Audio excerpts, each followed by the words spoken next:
안녕하세요. 상식이 돈이 되는 지식 소클 크리스티입니다. 지금 세계는 전기차 시장을 선점하기 위한 경쟁이 치열합니다. 특히 전기차 시장의 압도적인 강자인 테슬라와 포르쉐는 한국에서 전기차 인프라의 주도권을 잡기 위해 힘겨루기를 하고 있죠. GM도 전기, 수소차 같은 미래차에 집중하기 위해 한국에 24조 원을 투자했습니다. 한국은 전기차 핵심 부품인 배터리를 GM과 함께 개발하고 있는데요. GM의 키퍼 대표는 LG화학과의 배터리 동맹에 자부심을 갖는다고 말할 정도로 한국의 배터리 기술이 뛰어나다는 걸 인정했습니다. 또 GM은 한국을 연구개발의 거점으로 꼽을 만큼 세계적인 자동차 업체들은 한국의 기술 수준을 높이 평가하고 있어요. 그렇다고 한국은 부품만 뛰어난 게 아닙니다. 한국의 전기차 완성 제품도 선전하고 있거든요. 현대는 올해 세계 전기차 브랜드 판매량 탑5에 진입했습니다. 그리고 올해 1분기 전기차 글로벌 누적 판매량은 현대 기아가 세계 2위를 기록했죠. 우리나라 전기차는 지금 글로벌 업체들과 비교해도 절대 밀리지 않는 기술을 갖고 있습니다.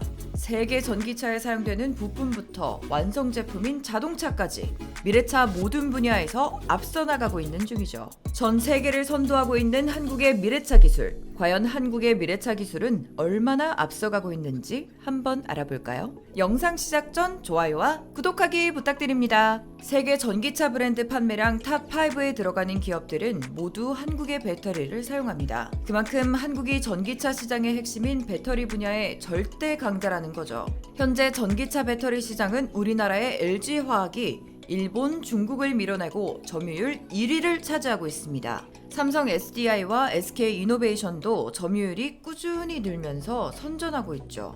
K배터리 3사는 글로벌 점유율 35.3%로 한국이 전기차 배터리 분야에서는 다른 선진국들을 모두 제치고 단독 질주를 하고 있는데요. 한국의 기업들은 전기차 배터리와 차량용 전자부품 분야에서 압도적 강자가 되기 위해 동맹을 강화하고 있습니다. 미래차 사업이 세계적으로 커지고 있는 만큼 지금은 경쟁보단 협력이 필요한 때라는 판단을 한 겁니다. 지금 현대, 기아차, 삼성, SK, LG 이 4개 기업이 모두 동맹을 맺으면 아마 그 어떤 나라도 미래차 분야에서 한국을 이길 수는 없을 겁니다.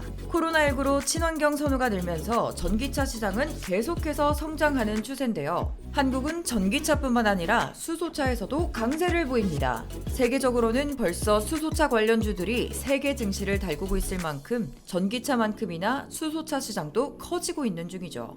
하지만 지금 수소차는 미운 오리 새끼 취급을 받고 있는데요. 친환경차 시장에서 전기차가 독주하면서 수소차 판매율은 낮은 편이거든요. 전기차는 개발 접근성이 좋고 진입 장벽이 낮아서 이미 대중화가 됐지만 수소차는 만들기가 까다로워서 진입 장벽이 높습니다.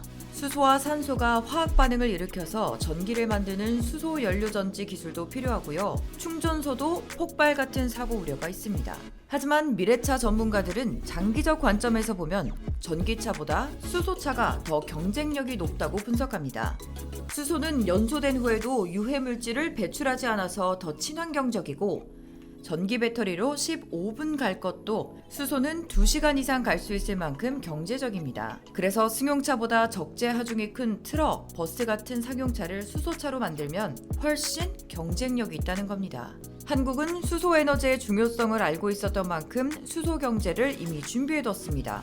이번 그린 뉴딜 정책에 맞춰 수많은 기업들은 수소 산업에 투자하고 있고요. 현대와 삼성은 전기차, 수소차 개발에 총력을 기울이고 있어요. 특히 현대차는 스위스의 수소 전기 트럭을 올해부터 수출하고 있을 만큼 이미 수소 전기 트럭을 상용화시켰습니다. 현재 수소차는 도요타를 제치고 한국이 세계 시장에서 선두를 달리고 있습니다. 포스트 코로나 시대에는 그린 뉴딜과 수소 경제가 굉장히 중요합니다. 그래서 지자체도 기업과 협력해 수소 경제를 활성화하는 그린 뉴딜에 힘을 실었습니다. 우리 정부도 4천억 원이 넘는 막대한 예산을 투입해 이를 지원하고 있죠. 특히 주요 도시에 수소버스를 도입하면서 수소차 보급 확대를 위해서도 공들이고 있어요. 한국은 벌써 수소 산유국으로 도약하기 위한 프로젝트도 추진 중입니다. 수소 생산 잠재력이 큰 호주나 아랍에미리트와 협력해서 저렴한 수소를 대량으로 생산해 국내로 가져오려는 건데요. 이렇게 수소 가격이 확 낮춰지면 수소 경제 활성화에도 크게 기여할 수 있다고 합니다. 그리고 이 프로젝트가 제대로 완성되면 한국은 2040년 세계적인 수소 산유국으로 발돋움할 수 있게 되죠. 해외에서는 한국의 그린 뉴딜과 수소 경제를 위한 행보를 극찬하고 있습니다.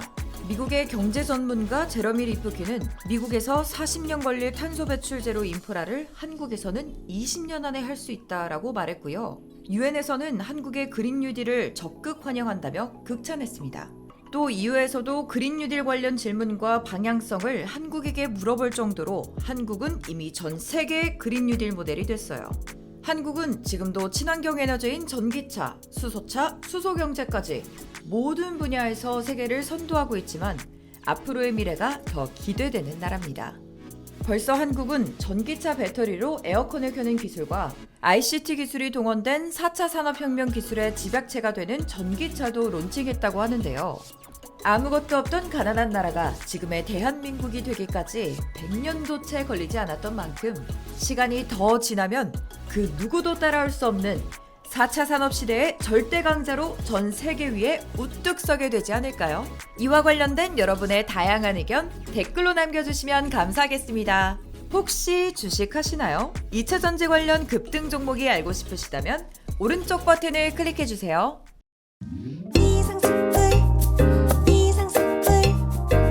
주식을 모르면 이상스쿨. 주식 모르니? 이상스쿨.